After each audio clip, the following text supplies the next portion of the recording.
Hey everybody, what's going on? It's Jack here, back with another movie review. Today I'm going to be talking about the 2017 version of Murder on the Orient Express, directed and starring Kenneth Branagh, also starring Josh Gad, Willem Dafoe, Johnny Depp, and Michelle Pfeiffer. And a whole lot more. The cast of this movie is really impressive, just like the 1974 version. So first I'd like to talk about the cast of Murder on the Orient Express, because on paper, this should be a perfectly stellar cast with totally stellar acting throughout, but it only ends up being the case some of the time, and I'll talk about that. First of all, I'll talk about who's really good in the movie. I think Johnny Depp, who plays Cassetti, is very good in this movie. He plays more of a villainous role in this movie, and it's definitely a departure from a lot of the performances I've seen him in. He does a really good job. He has a little bit more of a mafioso kind of personality in this movie, and I think he did a really good job with that. I was surprised when watching how good of a job he did with it. Other people who were good in this movie were Josh Gad and Willem Dafoe. I thought they were both really good. They were given some sort of interesting scenes to work with, and I think for the most part they did a really good job. They were both enticing when they were on screen, and overall very interesting to watch and gave good performances. Now, one of the biggest stars of this movie is Michelle Pfeiffer, and she was good in the movie, but she was kind of a little bit uneven at times. And there were some story reasons in the movie, which if you watch you'll see, where it might make sense that she would have somewhat of an uneven performance, but part of that I felt was devoted to the story, and another part was I just felt like it was just kind of mediocre acting, which was disappointing. I think the writing often made her performance a lot worse, and I don't think it was necessarily her fault. But overall, there were just a lot of times in the movie where she kind of came across as pretty unbelievable. And even though part of that was because of the story, I felt like it could have been better anyway. Now, the main star of the movie, Kenneth Branagh, who plays Hercule Poirot, he's a good Poirot. I liked him in this movie. I think at times the writing can kind of get in the way of his performance. And overall, I think he doesn't quite meet the standards that were made by Albert Finney in the 1974 version. But I think overall, he's a good Poirot, and he's a solid Poirot. And a lot of the times where he's not as good, it's probably because of the writing, and I'll get into that more in a minute.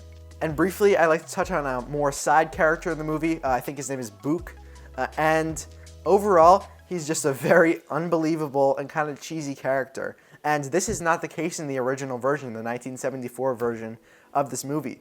He's an older guy in the original, and he's a lot more laid back. He's not trying to get involved in the mystery that's going on. He's just kind of a lot more laid back. And in this movie, he's kind of up front and center. He's very over the top. And to be honest with you, every scene he was in, for me, detracted from the movie. It made it actively worse because he was just kind of bringing this cheesy, sort of overacted performance to the movie. And certainly part of it is because of the writing. But overall, I just found his character to be very unlikable and very annoying, especially compared with his predecessor of the same character. Now let's get into the plot. I think in this movie there are some problems with a lot of unnecessary additional scenes that were added in to this version of the movie. There are a lot of scenes that are kind of there solely for sort of expository purposes to tell us something about the character, but it's very noticeable and it feels very forced. And if you compare it to the original version of this movie, there's a lot of these things that are kind of done secretly that you kind of learn over the movie. The characters and what you need to know about them is kind of rolled out over the movie, and I feel like here it's a little bit more of an expositional dump. And they spend some time, especially during the beginning of the movie, trying to give us these additional scenes that I feel with better writing could have been cut completely from the movie, and it would have been a lot better. Now let me talk about the writing, because I know I've been ragging on it quite a bit. But, you know, overall in the movie, the dialogue is okay. At times it's pretty good, and at times it can be riveting even. But I think a lot of the time, the dialogue can kind of get into the same scenario as the scenes, and it can kind of feel very expositional and very forced, and like it's just kind of there to give us, the audience, some more information. It's certainly not a terribly written movie, but it's very spotty. There's definitely some times where the dialogue is riveting and interesting, but there's other times where it's hindering the performances of these brilliant actors, and it's kind of taking away from the scenes that they're in. Another thing I wasn't a huge fan of in this movie is that during talking scenes where Poirot is talking to a lot of the different people who are on the train, there's a lot of times where we're sort of intercutting between their stories. And yes, it breaks it up and it makes it maybe a little bit more interesting, but it also kind of distracts and it makes it a lot much harder to follow. When we're intercutting between 3 or 4 different characters' stories, it's very hard to keep up. And when we cut to one person, and then to another person, and then back to that person, I kind of lose track of the stories in between, and it kind of hinders the story for me. One thing I've got to talk about is the CGI in Murder on the Orient Express. It just wasn't overall very good. And I didn't feel like 90% of the time it was necessary. They sort of set themselves up in a way where they had to use a lot of CGI to make the movie look good when they're on the outside of the train, but it just wasn't necessary. In the original movie, which was made in 1974 before a lot of this CGI stuff, I sound like so old, before CGI was really a part of movies, they just set it in the snow, and I don't understand why they couldn't do this here. It seemed like they spent a lot of money on this really bad looking CGI when they could have shot it practically much easier, and it would have looked so much better and been much less distracting from the movie. A lot of the characters in this movie also sort of jump to these illogical conclusions. They very quickly understand something that there's really no way they would know. One instance, and this is not a spoiler because the title is literally Murder on the Orient Express, is when the doctor is going to check on the murder. He goes in and basically comes out with his whole diagnosis of what happened in 20 seconds. He knows everything that happened. And it was just kind of weird. It was kind of annoying that he just knew it instantly. And there were a lot of times where Poirot also did the same thing, which is a little bit more acceptable because he's supposed to be this genius, the best detective in the world.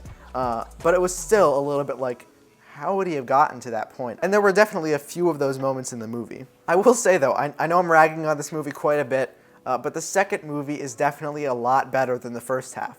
The first half gets weighed down in a lot of this writing stuff, but overall, the second half has some really good moments, it has a lot better dialogue, and it's a lot more interesting as a movie. I found myself getting very bored towards the first half, and then when it got to the second half, I was generally entertained, even if it wasn't perfect. It definitely picked up about an hour through its runtime. But overall, it's just kind of hard for me to get on board with this movie, especially having seen the original version. This movie makes a lot of changes to the sort of original version and also to the book, because the original 1974 version was very faithful to the book, whereas this is much more of a adaptation. It goes its own way, and I'm totally fine with it going its own way, but the changes just aren't very good. Everything that this movie does differently, it ends up feeling worse than the original. And to be honest, I can't say that I found even one aspect of this movie better than the original. I think that this movie does have some merit on its own, but I think everything it tries to do differently, it ends up feeling kind of bad, and everything that it does the same, it doesn't do with quite as much gusto and quite as good. One of the things I loved about the original was its sort of beautiful, ambiguous ending. It kind of doesn't end where you know a clean-cut result, and this changes here. It's a lot more clear-cut, and I think it was beautiful in the original movie how they did it, and they just kind of ruined that here. This movie isn't awful, but I can't help feeling like it doesn't really ever get to a point where it can kind of compete with its predecessor, and it's very unfortunate to see. I'm going to give Murder on the Orient Express a 0.5. So what did you think of Murder on the Orient Express? Put it down in the comment section down below. Did you like it? Did you hate it? Put it down in the comment section down below. I'm going to be reviewing Death on the Nile very soon, which I hope is better. I've heard it's better, and I'm very excited for. So make sure to stick around, hit that subscribe button so you don't miss it when it comes out. Thank you all so much for watching, and I will see you very soon. Bye.